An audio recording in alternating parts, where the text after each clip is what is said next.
எங்களுக்கு தரப்பட்ட இடத்துல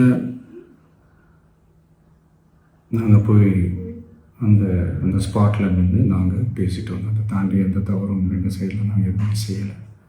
பட் இருந்தாலும் எங்கள் கட்சியை சேர்ந்த நிர்வாகிகள் தோழர்கள் மேலே எஃப்ஐஆர், அது மட்டும் இல்லை சோஷியல் மீடியாவை சேர்ந்த நண்பர்கள் தோழர்கள் அவங்க மேலே எஃப்ஐஆர்லாம் போட்டு இப்போ பிடிச்சிட்டு இருக்கிறாங்க.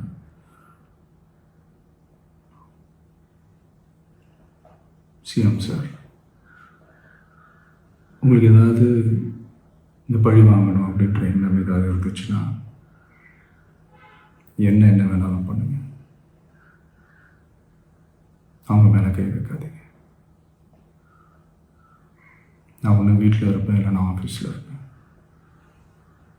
என்ன வேணாலும் செய்யுங்க.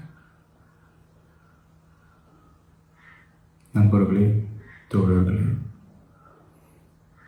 நம்மளுடைய அரசியல் பயணம் இன்னும் ஸ்ட்ராங்காக, இன்னும் தைரியத்தோடு கண்டினியூ ஆகும்.